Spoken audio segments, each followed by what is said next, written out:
with the Syrian Oh, government the last in one order was to wonderful. prevent accidental bombs. Right.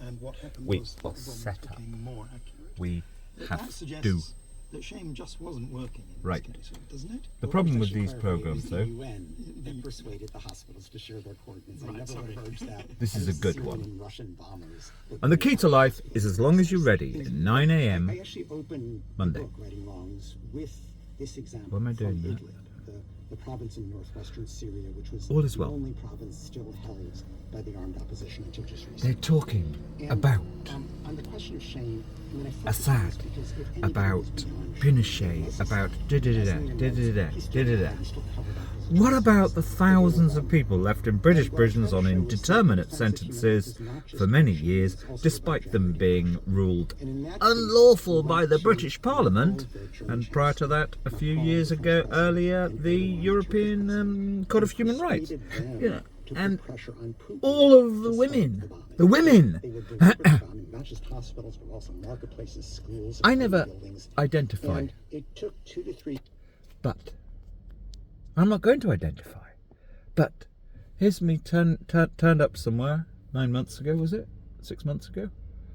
I met a woman and she sat in here for 4 hours and showed me her legal papers.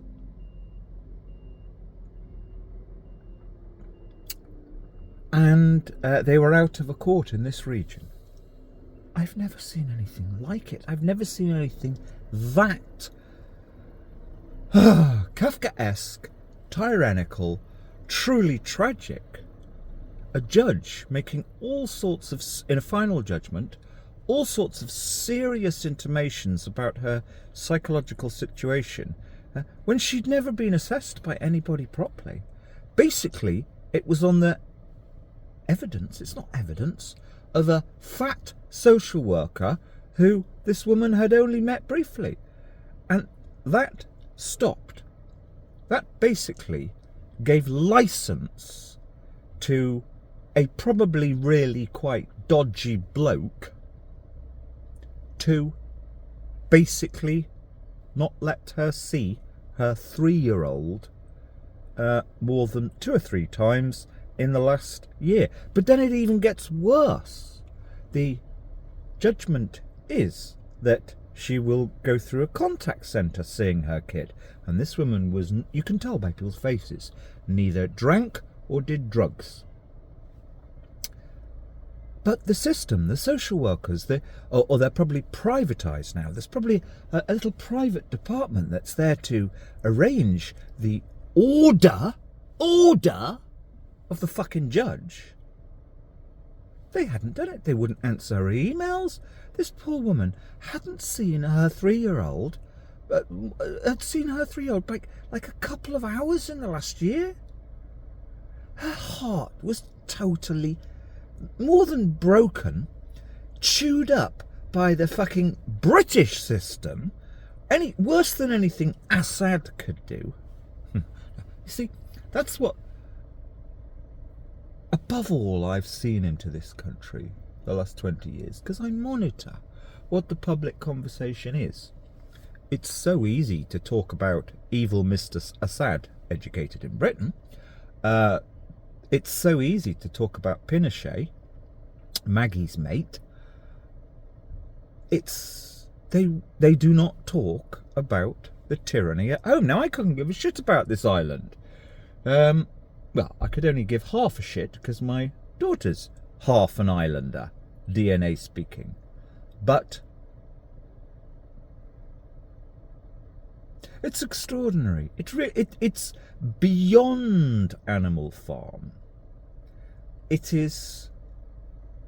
Yeah, if I had the time, and I've got to, I'm going to spend the rest of my life just simply trying to turn these things into little metaphors. You know, how can you say beyond Animal Farm? It's beyond. It's as if the pigs have been.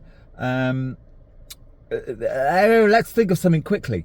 It's as if they've been turned inside. No, I can't. No, I can sometimes. I can come up with really great metaphors, but I don't have the time because I've got to write and beg. It's begging week because it's fucking time.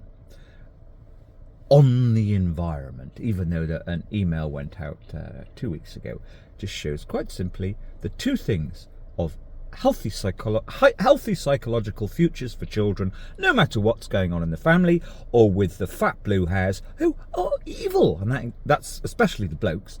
That is connected with environmentalism. It's the only two things to me that are at the root of everything. And you're going to think, oh, this guy's nuts. No. Long ago I figured that out. I'm a philosopher almost as well, kind of as good as Voltaire. Don't forget, I have written on my own website, simonclayton2020.com, I think my great legal change was for the worst. Because what happened a couple of years later, because I used to do the cases from the inside for no money, you would see that the people in authority, it's the wrong word for them. There's just this system, this great big gravy train of vested interests who get their public pensions, etc.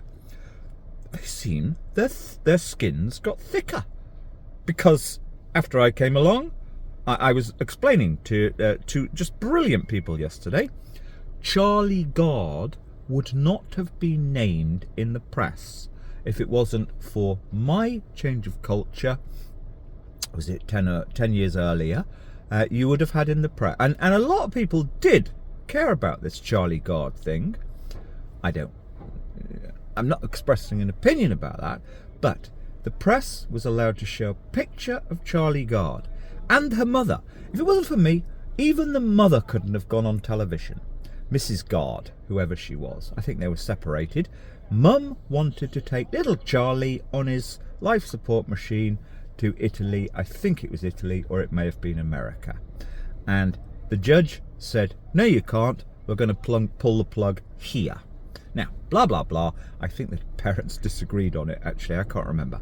But if it wasn't for me, that would have been a woman who cannot be named for legal reasons. In fact, if she lived in a village in the Marches, Pristine or wherever, you couldn't even hint at where she lived because of triangulation. Her identity, and thus the identity of the child who's been sentenced to death by the judge, might come out into public. So, why have I mentioned that? I've forgotten now. Blah, blah, blah. Rant. Not a rant. We need philosophers, but just ones who'll just simply work out where the moral compass needs recalibrating. Blah, blah, blah. Why did I even turn this on? Because, yes, and all are chatterati. Philippe Sands is on Radio 4 this morning. I read his books. I went to see him talk 27 or 8 years ago, I believe. All they do is talk about other countries, like, oh, we here are the perfect goody-goodies. Sorry, that woman, I've got perfect records of everything. I can't remember her name for now. I'm sorry. That woman, about 37, has been in living hell. And I have got a very high bar of evidence, which means she sat in here with me alone in the dark in a car park in one of these horrible junkie-filled towns. And I tested her. I gradually prodded her. And she got upset and let go. And I know that she was not a bad person. She was a silly person who thinks that people like Russell Brand have got the answer to everything. She actually said that. But she was not a bad person. And the system, the law in Britain, 1986 Children's Act, which does actually affect every child born in Britain, was that the services, the systems, the fat fucking blue hairs, all of them, the teachers who will cause trouble if they don't like you, the more you are in the provinces, the more they behind your back sneakily backstab. The system was, the law was that the system should assist parents, be they couples or individuals, in a pickle. But all they did is made it worse for their own benefit, almost always. Blah, blah, blah. That woman, let's call her Candida. Poor foolish woman. She'd believed in goodness. Her life was destroyed. Totally. In the most terrible torture. That woman, there are hardly any people in Europe going through that. I know for a fact. But here in this country, there are thousands, tens of thousands, probably even hundreds of thousands of people, human beings, who suffer the most terrible pain. They're kind of not even allowed to speak of, really. Okay, it's their fault, because they haven't read proper books, that they've gone off on all this tinfoil hatting, for fuck's sake. But nevertheless, they are tortured as much as anybody was tortured by Slobodan, by... Well, it wasn't Slobodan, it was the Croats who started that one, really. Torture. And yet, our Radio 4, our Philip Sandses, they don't talk about it, you know. It's just the ultimate in bizarre, inverse, piggery, Animal Farm, where... I'll think of a metaphor at some point. I just want to be a writer now. I give up.